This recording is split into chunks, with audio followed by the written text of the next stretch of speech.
Yeah, I'm going to be using these pretty soon. Have you ever seen one of these things? It's actually pretty cool. You could use it as a floaty. Yeah, and apparently, like for your water aerobics, you can also basically use them as a weight.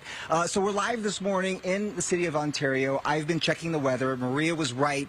Things are heating up here very rapidly, very toasty. As we look at the pool here at the Munoz Community Center, it was the last hour that I talked to you guys, it was 74 degrees, 75 degrees. It's now already 80 degrees and rising very quickly. I've got Daryl here with the city of Ontario. He runs all the pools in the city of Ontario. He's also a lifeguard and a lifeguard trainer. Tell us a little bit more about what's happening here. We're talking about your lifeguards because, you know, they're also people that you're mindful for and watching out for to make sure that they're safe in these hot conditions.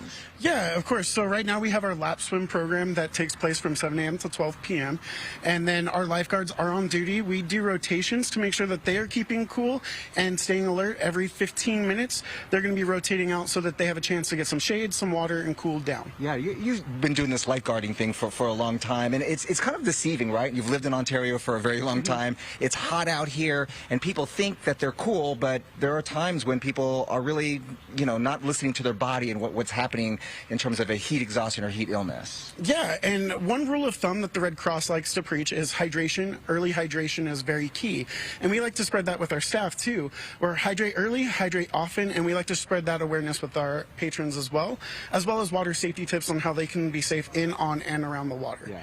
So Ontario is starting to open their cooling centers as of Saturday. I did make sure that we put a link on our website, foxla.com.